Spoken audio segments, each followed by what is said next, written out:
I am Jarvis, your storyteller. Welcome to the Science Fiction Exploration. If you like the story, please subscribe to our channel.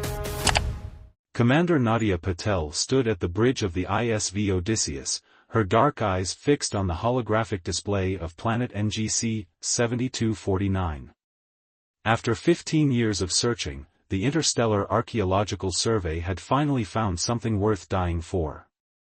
The planet's surface readings matched perfectly with the ancient star charts discovered in the Martian ruins.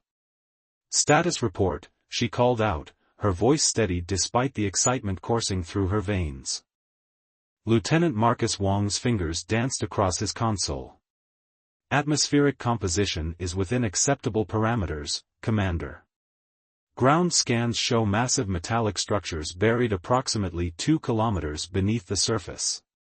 Whatever's down there, it's big." First Officer Jun Nakamura approached with a tablet displaying detailed scans. "The energy signatures are unlike anything we've encountered, Commander. They're faint, but they're there. This could be it, the precursor city mentioned in the Martian archives." The discovery of the Martian ruins had changed everything. Humanity learned they weren't the first civilization to reach for the stars, but the precursors, as they came to be known, had vanished long before Earth's first civilizations emerged. All they left behind were fragments of star charts and cryptic warnings about something waiting in the dark between galaxies. Dr. Russo, what's your assessment?" Nadia turned to their xenoarchaeologist, who had been unusually quiet since they entered orbit. Dr. Valentina Russo looked up from her own readings, her weathered face creased with concentration. "The architectural patterns match what we found on Mars, Commander. But these structures, they're intact. Preserved. This isn't just another outpost, this could be one of their major cities." Nadia nodded, making her decision. "Prepare the ground team. We're going down there." Within hours, the exploration team was assembled in the shuttle bay. Besides Nadia, the team included Dr. Russo, Lieutenant Wong for technical support, Dr. Ibrahim Hassan, their xenobiologist, and Security Chief Maxim Volkov, whose experience with alien artifacts had saved lives more than once. As they descended through the atmosphere, the planet's surface came into view. Unlike the red wastes of Mars, this world was covered in strange, geometric patterns, as if the entire planet had been engineered for some unknown purpose. "Look at those formations," Dr. Hassan pointed out, his voice filled with wonder. "They're too regular to be natural. This entire planet might have been terraformed." The shuttle touched down near the largest concentration of underground structures. The team stepped out onto the alien world, their environmental suits protecting them from the thin, cold atmosphere. The ground beneath their feet was hard and crystalline, creating musical tones with each step. "The entrance should be somewhere in this region," Dr. Russo said, consulting her scanner. "The Martian archives mentioned a specific sequence of—" She never finished her sentence. The ground beneath them suddenly shifted, crystalline panels sliding apart to reveal a massive doorway emerging from the depths. The team stepped back, weapons raised instinctively, but nothing hostile emerged from the opening. "Well," Maxim said dryly, "I guess we found the doorbell." The entrance led to a vast chamber that seemed to defy physics. The walls were made of a material that appeared both solid and liquid, with patterns of light flowing through them like blood through veins. The air inside was breathable, according to their instruments, but Nadia ordered the team to keep their suits on. "This architecture," Dr. Russo whispered, her voice filled with awe. "The precursors weren't just advanced, they were manipulating fundamental forces of reality itself." As they ventured deeper, their lights revealed massive machines, their purposes unknown but their design suggesting capabilities far beyond current human understanding. But it was what they found in the central chamber that made them realize the true significance of their discovery. A holographic display activated automatically, showing a map of the galaxy, but not as it appeared now. This was the galaxy as it had existed millions of years ago, with thousands of worlds marked as part of the precursor civilization. And at the center of it all was a pulsing red warning, pointing to something approaching from intergalactic space.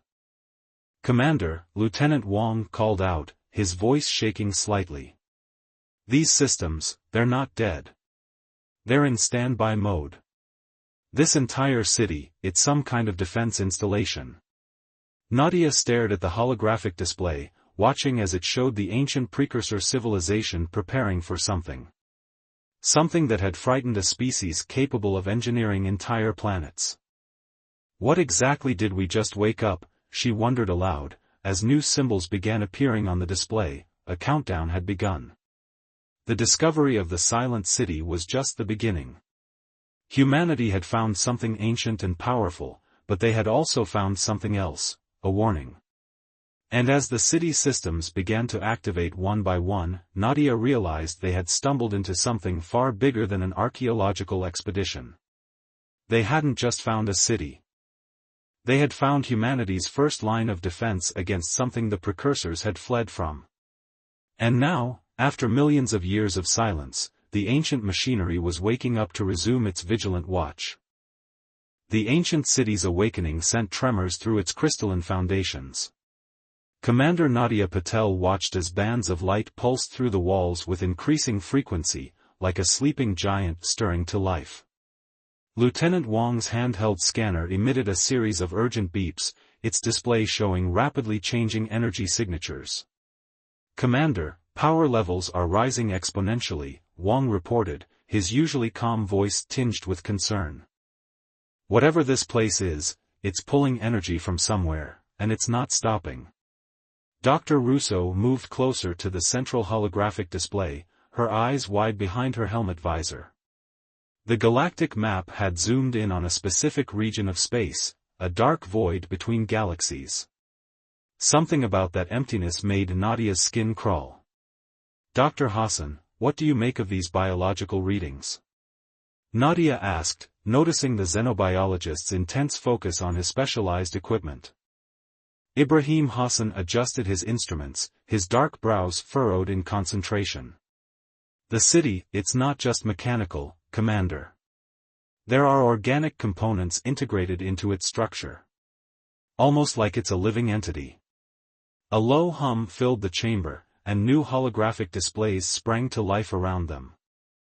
They showed sequences of images, vast fleets of ships, worlds being transformed, and something else, something that moved through the void between stars like a cancer spreading through healthy tissue. "Look at these recordings," Dr. Russo breathed, her hands moving through the holographic data. The precursors, they weren't just building defenses. They were preparing for an invasion.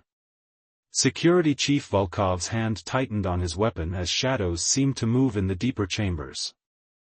"Commander, movement detected in the lower levels. Multiple signatures, non-human." Before Nadia could respond, a new presence filled the chamber. It wasn't physical, more like a pattern of light and energy that coalesced into a vaguely humanoid form. The being stood nearly 3 meters tall, its body composed of shifting geometric patterns that hurt the eyes to look at directly.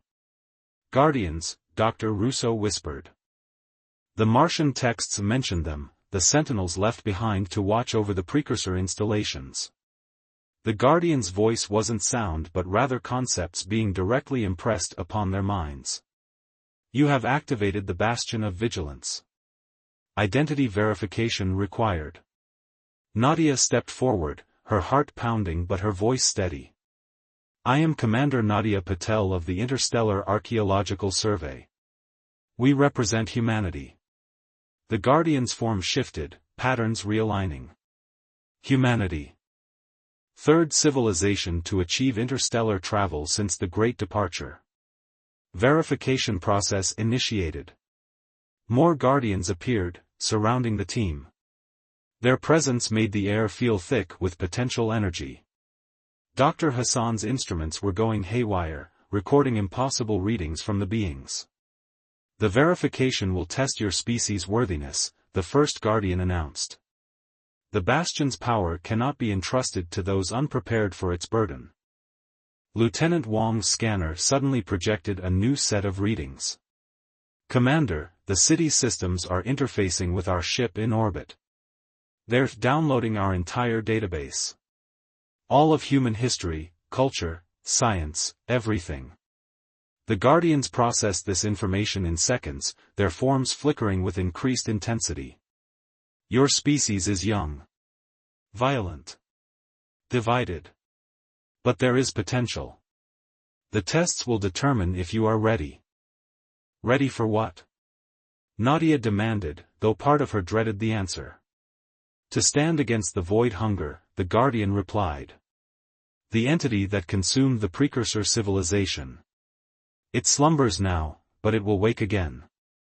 The Bastion was created to prepare the next worthy civilization for the coming war.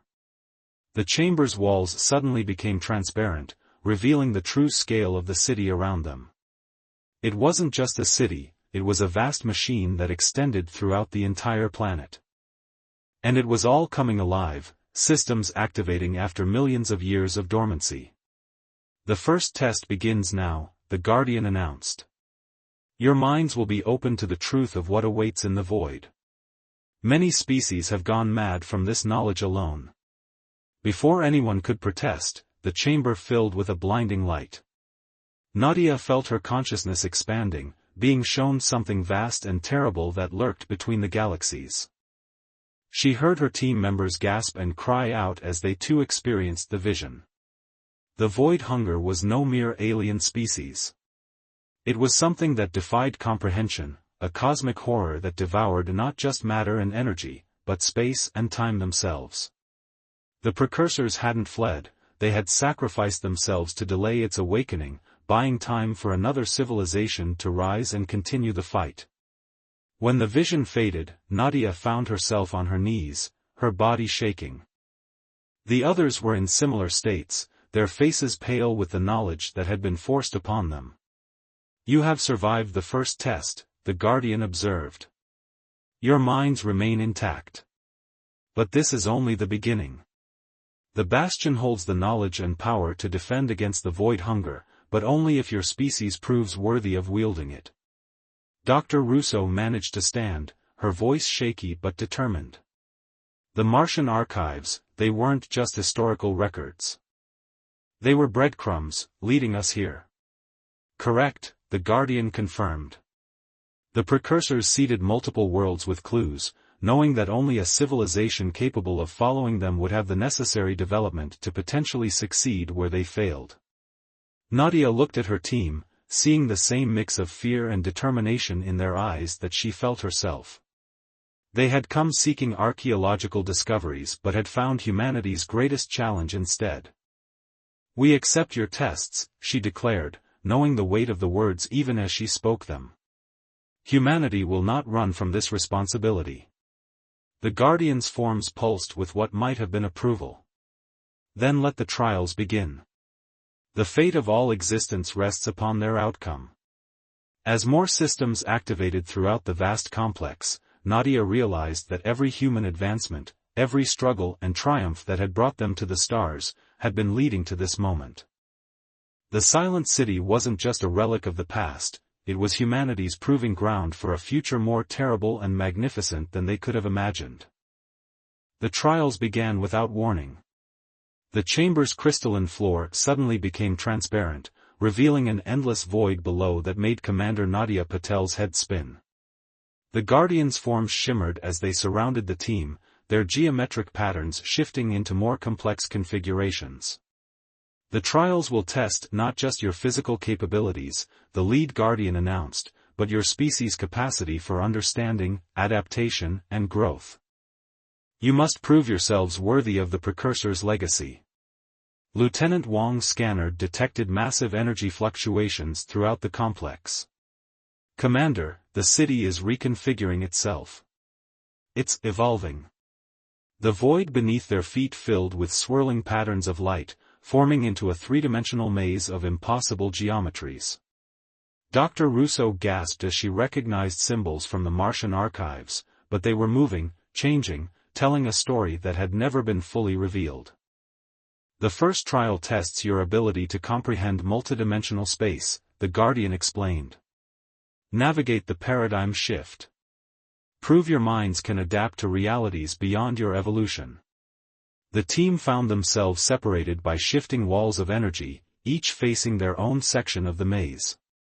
But they could still communicate through their suit radios, and Nadia quickly realized this was part of the test. They needed to work together despite being physically apart. "Everyone report in," she ordered, fighting down her vertigo as the space around her continued to twist. "What do you see?"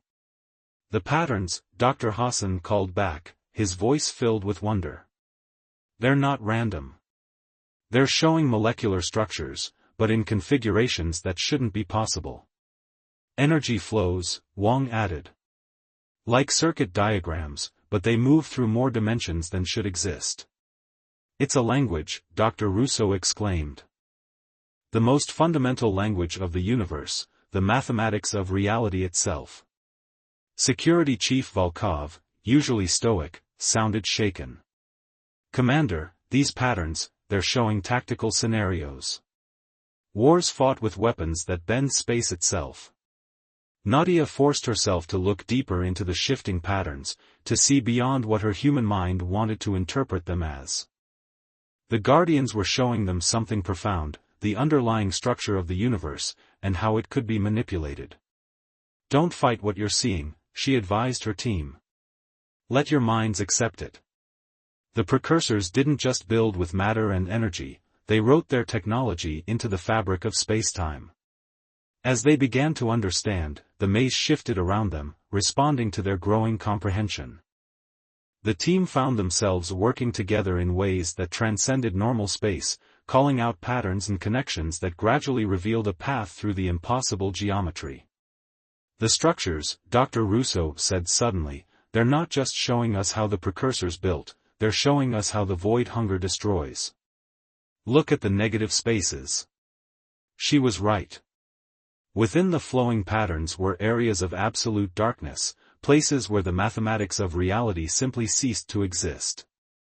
The void hunger didn't just consume matter, it erased the underlying structure of the universe itself. That's why normal weapons would be useless against it, Wang realized.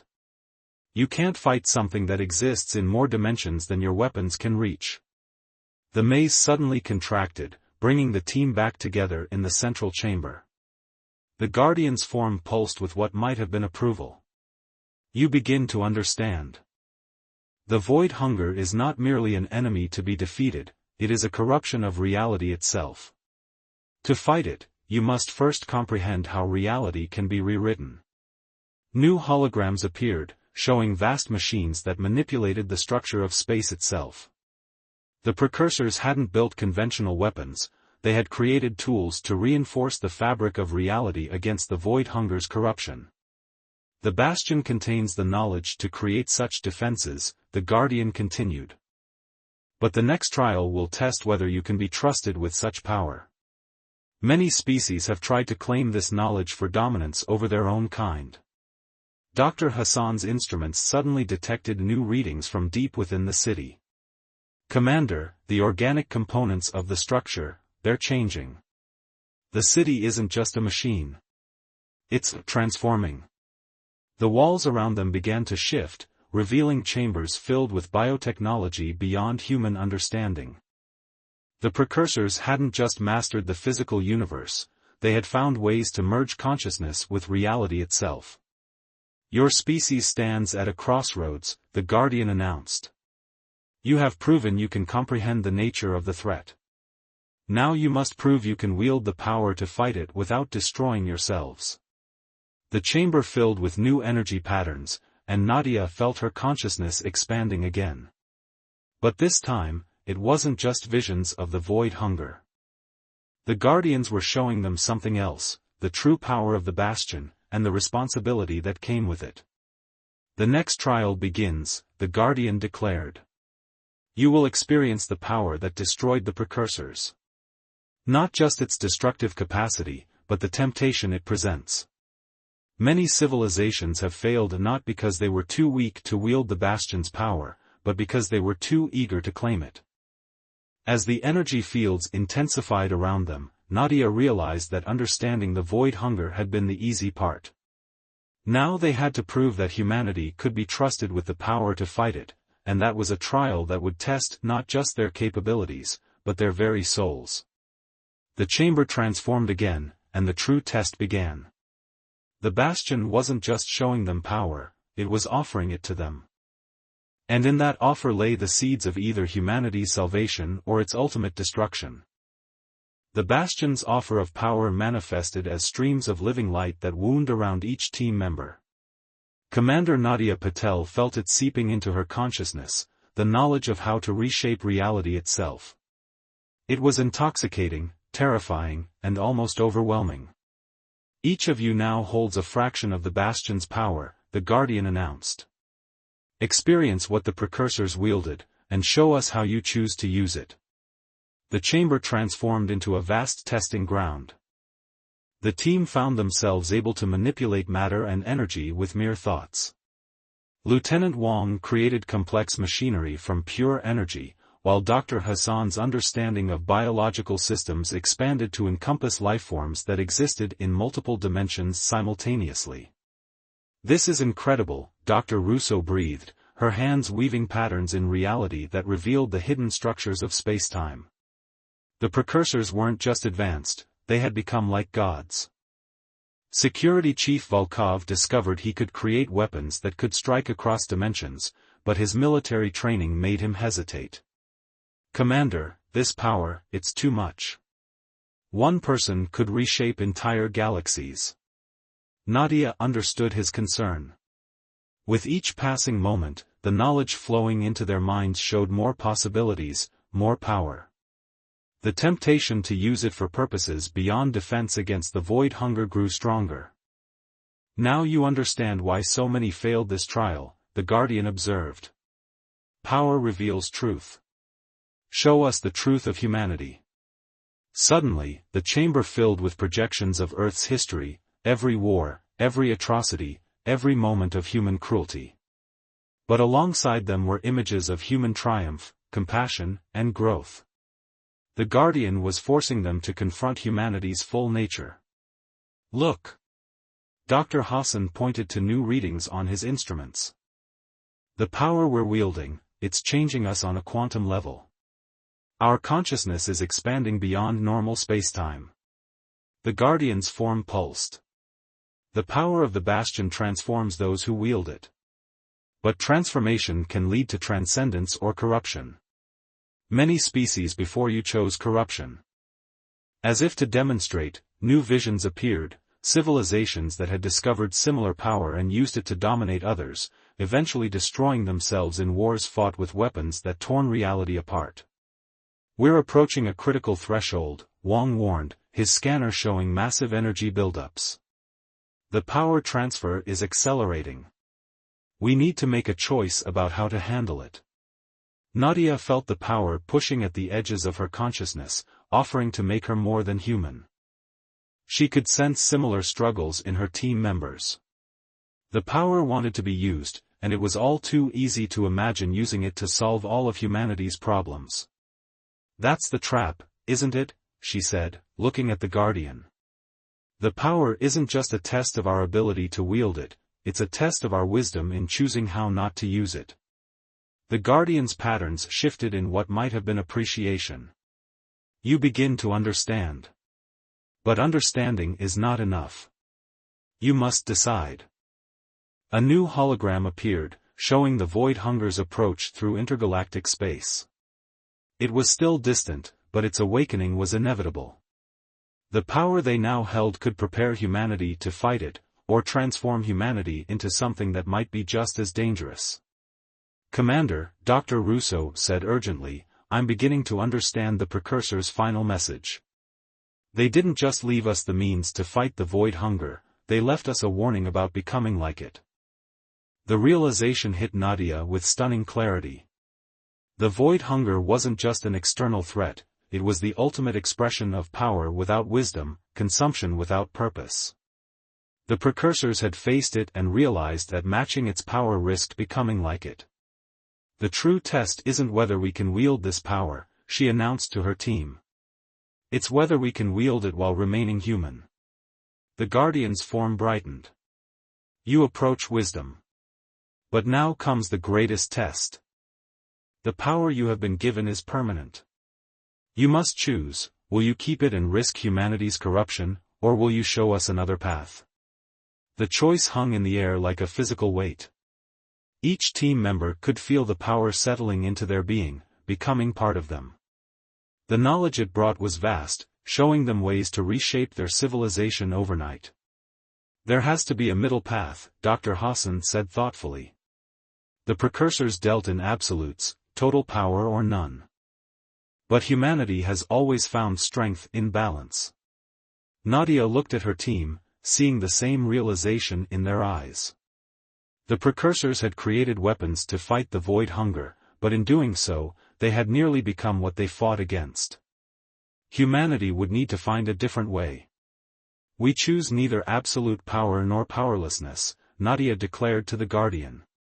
We choose to understand this power, to learn from it, but not to be transformed by it. Humanity will face the void hunger as humans, not as gods. The chamber filled with new energy as the Guardian processed their choice. Around them, the bastion hummed with power as it awaited the final outcome of their trial. The future of humanity hung in the balance, not just in their ability to wield power, but in their wisdom to choose how to use it. The bastion's crystalline walls pulsed with unprecedented energy as the Guardian processed humanity's choice.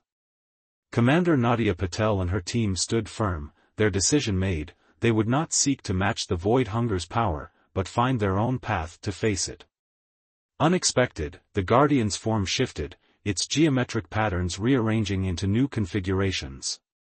In all our records, no species has chosen this path. All either embraced absolute power or rejected it entirely. Lieutenant Wong's scanner detected massive changes throughout the city. Commander, the Bastion is adapting. It's rewriting its own protocols. Your choice has initiated a new protocol, the Guardian announced.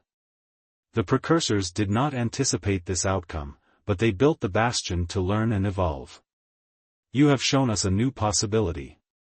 The chamber transformed around them, revealing new machinery and systems that were unlike anything they'd seen before.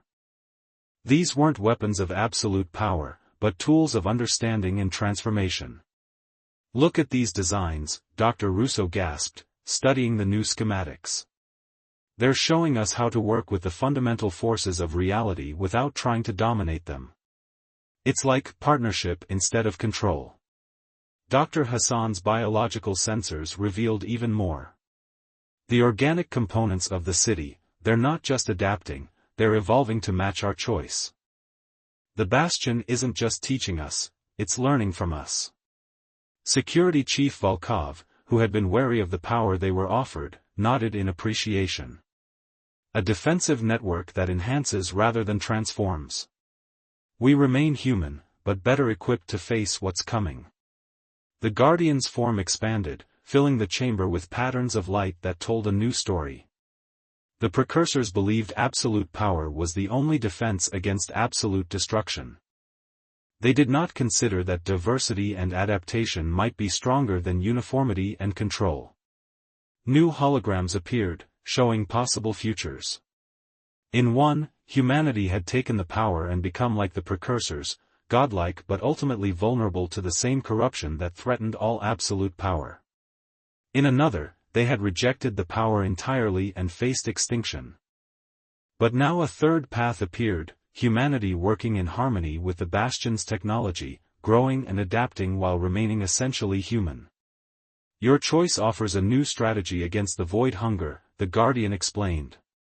Instead of matching its power to destroy, you propose to counter its uniformity with diversity, its consumption with creation. The chamber filled with new designs, technologies that could be shared with humanity without risking their corruption. Tools for defense, understanding, and growth that would enhance human potential without overriding what made them human. The Bastion accepts your choice, the Guardian declared. We will not transform you into living weapons. Instead, we will help humanity prepare in its own way. The knowledge we share will let you advance naturally, growing into your potential without losing yourselves. Nadia felt the oppressive weight of the power they'd been offered lift from her mind, replaced by something more subtle, understanding without overwhelming knowledge, strength without godlike power. There's something else, Dr. Russo said, studying the new data streams. The Bastion isn't just preparing us to fight the void hunger, it's showing us how to potentially heal it. The precursors never considered that option. The Guardians' patterns shifted in what might have been surprise. The concept of healing what they thought could only be destroyed, this is why your species was chosen. You see possibilities where the precursors saw only absolutes. The city around them continued to transform, but now it was becoming something new, not just a weapon or a fortress, but a bridge between what humanity was and what they could become. The true power, Nadia realized, isn't in the ability to reshape reality. It's in the wisdom to know when not to use that power, and the creativity to find better solutions. Yes, the Guardian confirmed. The void hunger's greatest weakness may be its inability to change, to adapt, to heal. In choosing to remain human while growing stronger, you have discovered a strategy the precursors never considered. The chamber's walls became transparent, revealing the vast city stretching out below them. But now it was different, not just a defensive installation, but a living library of knowledge and potential, ready to help humanity grow without losing their essential nature. Your ship's database has been updated with the first level of knowledge you are ready to receive, the Guardian announced. As your civilization grows and proves its wisdom, more will be shared. The Bastion will remain active, watching and helping as humanity follows its own path to face the coming challenge. The team looked at each other, understanding the magnitude of what they had achieved. They had come seeking archaeological discoveries but had found something far more valuable, a way forward that didn't require sacrificing their humanity. When the void hunger awakens, Nadia said, it won't face gods or living weapons. It will face humanity, diverse, adaptable, and more powerful than any uniform force of destruction. The Guardian's form pulsed one final time. The trial is complete. Return to your civilization and prepare. The Bastion will guide you, but the path you take will be your own. Show us what humanity can become when it grows without losing itself. As the team prepared to return to their ship, they carried with them not ultimate power, but ultimate possibility, the chance to prepare humanity for its greatest challenge while preserving what made them human in the first place. The Silent City had awakened not to transform them, but to help them transform themselves, one choice at a time. The future that awaited them would not be easy, but it would be uniquely human, a testament to the strength that comes not from absolute power, but from the wisdom to choose a better path.